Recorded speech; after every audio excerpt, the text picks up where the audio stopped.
তিরমিজি শরীফের হাদিসে এসেছে, কেউ যদি নেককার নারী হতে চায় কমপক্ষে একটা গুণ তার ভেতরে মাস্ট বি থাকতেই হবে। এখানে যারা মেয়েরা আছেন, আমি কয়েক মিনিটের ভেতরে এই মেয়েদের কয়েকটা দায়িত্বের কথা বলি। সম্মানিতা মা বোনেরা, শুধু নামাজ পড়ে রোজা রেখে অনেকে মনে করে আমি কালো বোরকা পরে চলি, পর্দায় থাকি, আমি জান্নাত পেয়ে বসে আছি। না, জান্নাত পাওয়ার জন্য নবীজি যে চারটা কথা জানিয়েছেন হাদিসে, তার অন্যতম হচ্ছে নেককার হওয়ার জন্য স্বামীর আনুগত্য করে চলা। তিরমিজি শরীফের হাদিসে এসেছে, কেউ যদি নেককার নারী হতে চায় কমপক্ষে চারটা গুণ তার ভেতরে মাস্ট বি থাকতেই হবে। এক নম্বরে, স্বামী তার দিকে তাকালে সে তাকে আনন্দ দেবে, খুশি। আর যেখানে হাজারো পুরুষ মানুষ বসে আছে, নিজের জায়েজ স্ত্রী বাদ দিয়ে পরকিয়া প্রেম চালিয়ে যাচ্ছে আল্লাহর নাম। বলছে ঠিক, পরকিয়া প্রেম মানুষ আল্লাহর নামে করে। এটা যেহেতু কমন হয়ে গেছে এখন আর চলছে, এই জন্য অনেকে মনে হচ্ছে এরকমই জবাব দিচ্ছে। সম্মানিত মা বোনেরা, আপনাদেরকে আমি আহ্বান জানাচ্ছি, আপনি জায়েজ একজন থাকার পরেও যে লোক তার নিজের স্ত্রী বাদ দিয়ে অন্য নারীর দিকে আসক্ত, অন্য নারীর প্রতি, এটা শুধু একমাত্র তারই দোষ দিলেই না, আপনাকে আল্লাহ দিয়েছেন যা, তার ভেতরেও তাই দিয়েছেন যার প্রতি সে আসক্ত। সুতরাং আপনাকে আমি আহ্বান জানাচ্ছি, আপনাকে আল্লাহ যা দিয়েছেন এগুলো উজাড় করে দেন, ও যেন ওই রাস্তা থেকে অন্তত ফিরে আসে। এখন বলেন আমি সব দিয়েছি এরপরও ফিরে না, হ্যাঁ, এরপরের দায়িত্ব ওর উপরে বর্তাবে। নেককার নারীর এক নাম্বার বৈশিষ্ট্য এটা, স্বামী তার দিকে তাকালে সে স্বামীকে খুশি করবে, আনন্দ দেবে। অঙ্গভঙ্গি দিয়ে হোক, কথাবার্তা দিয়ে হোক, হাসি দিয়ে হোক, কাতুকুতু দিয়ে হলো। আমি হাসির খোরাকি দেয়নি। আপনার স্বামী স্ত্রী কাতুকুতু দিলে সমস্যা আছে? অনেকে অন্যের বউকে কাতুকুতু দিচ্ছে। দুজন নবীজি বলেন, আমার কাছে তিনটা জিনিস ভালো লাগতো, পছন্দনীয় ছিল, তার ভেতরে এক নম্বরে আমার নিজের স্ত্রী। কার স্ত্রী? আমাদেরকে এই হাদিসটা বাস্তবে আমাদের মেনে চলা দরকার। আমাদেরও স্ত্রী অনেকের ভালো লাগে, কিন্তু নিজেরটা বাদ দিয়ে অন্যেরটা। এইরকম স্বভাব চরিত্র যাদের আছে, এটা শুকরের চরিত্র। আল্লাহ আমাদেরকে যেন হেফাজত করেন, আমিন। দ্বিতীয় নম্বরে নেককার নারীর গুণ হচ্ছে, মেয়েরা এসেছে না, সম্মানিত মা বোনেরা, নামাজ রোজা এটা মাস্ট বি, পড়াই লাগবে। নেককার হওয়ার জন্য অন্যতম হচ্ছে স্বামী যেটা পছন্দ করে ওটা যদি জায়েজ হয়, জীবন থাকতে ওইটাকে আপনাকে পছন্দ করা লাগবে। আমি সহ এখানে যত স্বামী আছে বলেন তো, প্রত্যেকটা স্বামী পছন্দ করে, চাই যে বিয়ের পরেও যেন তার মা বাবা তার সাথে থাকে। 100টার প্রায় 90টা মহিলা এটা চাই না যে আমরা একসাথে থাকি। এরকম বউ যারা আছে একটু দেখে হাত তুলে, হাত তুলে আবার নামিয়ে ফেলিস, ও ভয়ে ভয়ে আছে, না জানি আবার বাড়ি গেলে খাবার বন্ধ করে দেয় কিনা। দেখেন আপনাকে কি ভয় পায়।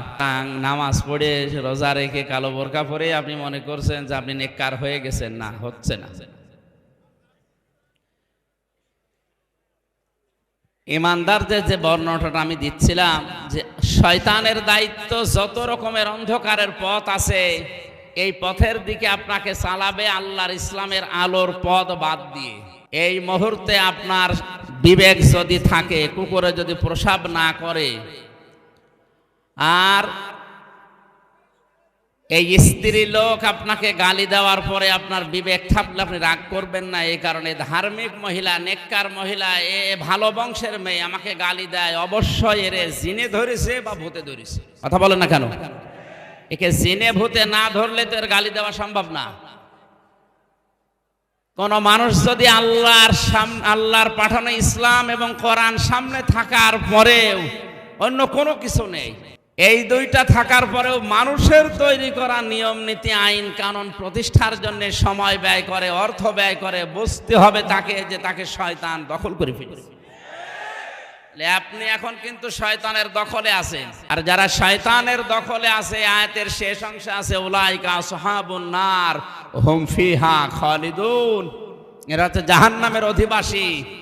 এদেরকে আল্লাহ কিভাবে জাহান্নামে রাখবেন? জোরে বলেন নাউজুবিল্লাহ। আমরা আল্লাহর বন্ধু হওয়ার জন্য ঈমানদার হওয়া শর্ত, আর ঈমানদারদেরকে আল্লাহ সাহায্য করবেন বলে আয়াতে ঘোষণা দিয়েছেন। দুনিয়া এবং কিয়ামতে যেদিন মানুষ দাঁড়াবে সেই দিন, ইয়াউমা ইয়াকুমুল আশহাদের ব্যাখ্যায় সূরা মারিসের ভেতরে আছে। এই আয়াতের ব্যাখ্যা আল্লাহ রাব্বুল আলামিন বলেন ওয়ালা ইসআলু হামিমুন হামিমা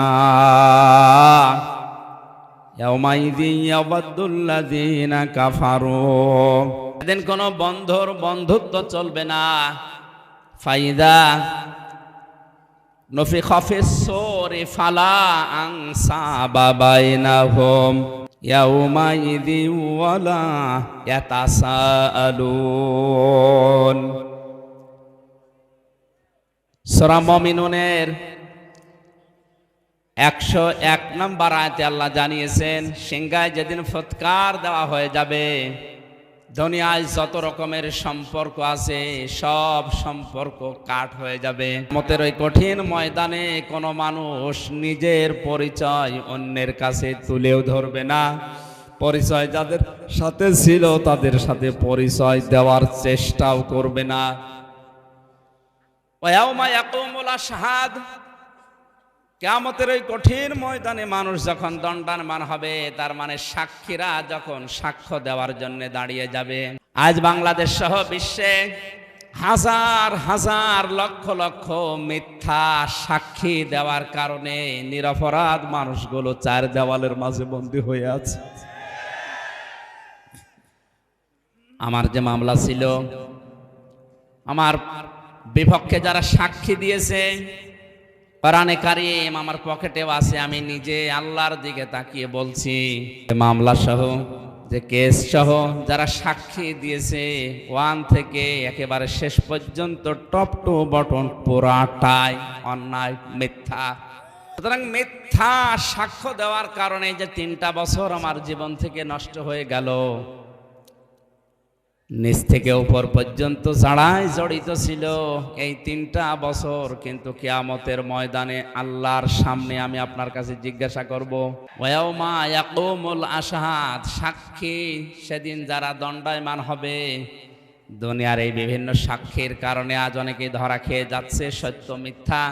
কিয়ামতে এরকম দুর্বল সাক্ষী নয়, মানুষের সাক্ষ্য দেওয়া আরম্ভ হবে তার শরীরের অঙ্গ প্রত্যঙ্গ দিয়ে। ইয়াউমা নাখতিমু আলা আফওয়াহিহিম ওয়া তুকাল্লিমুনা আইদিহিম ওয়া তাশহাদু আরজুলুহুম বিমা কানু ইয়াকসিবুন। মুখের উপর আল্লাহ মোহর লাগিয়ে দেওয়ার সঙ্গে সঙ্গে মানুষের হাত, শুধু এই হাত না, ক্ষমতার হাত দিয়ে মানুষের উপরে যারা জুলুম করেছে, ক্ষমতার ওই হাত তাদের বিরুদ্ধে সাক্ষী দেবে। আইনের হাত দিয়ে যারা মানুষের উপরে জুলুম করেছে, আইনের ওই হাত তাদের বিপক্ষে সাক্ষ্য হয়ে দাঁড়াবে। আজ 3.5 হাত বডির এই মানুষের সাক্ষ্যতে, এই বাস্তবতায় কোর্ট কাছারিতে, সিএমএম কোর্ট, জজ কোর্ট, হাইকোর্ট, সুপ্রিম কোর্টের দিকে তাকিয়ে দেখেন কিভাবে মানুষ পেরেশান হয়ে যাচ্ছে। কিয়ামতে আল্লাহ যখন নিজে দাঁড়াবে, হাকিমের চেয়ারে বসবে, সাক্ষীগণ সাক্ষ্য দেওয়ার জন্য দণ্ডায়মান হবে। আপনার বিরুদ্ধে কত সাক্ষী রেডি হয়ে আছে, কারো কাছে বলা লাগবে না, আপনি নিজেই তার জন্য যথেষ্ট। আমি এই বাস্তবতায় এসে যেটা বুঝতে পারছি, হাজারো মানুষের বিরুদ্ধে আজ কত সাক্ষী যে জোগাড় হয়ে আছে, দাঁড়িয়ে আছে। ইয়াউমা ইয়াকুমুল আশহাদ, সাক্ষীগণ যেদিন দাঁড়াবে, দণ্ডায়মান হবে ওই দিন। আল্লাহ আমাদেরকে যেন বাঁচান তার নিজ রহমতে, জোরে বলেন আমিন। ইয়াউমা লা ইয়ানফাউয যালিমিনা মা'যিরাতুহুম, শব্দের দিকে খেয়াল করেন। ইয়াউমা লা ইয়ানফাউ, নাফা ইয়ানফাউ এটা মুজারে, বর্তমান ভবিষ্যৎ, প্রেজেন্ট ফিউচার, এখন থেকে শুরু। এটা কিয়ামতের ওই বিচারের ময়দান পর্যন্ত চলবে।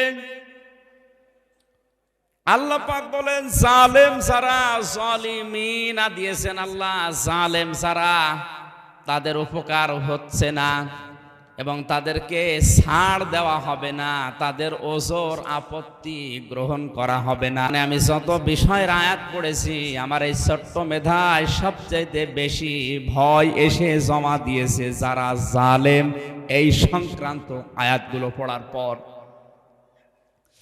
বাংলাদেশ সহ এখন বিশ্বের দিকে তাকিয়ে যেটা দেখতে পাচ্ছি, সবচাইতে বেশি কিয়ামতে মানুষ ধরা খাবে আল্লাহর দরবারে এই জুলুম করার কারণে। এই জন্য জালেম যারা, তাদের থেমে যাওয়া উচিত।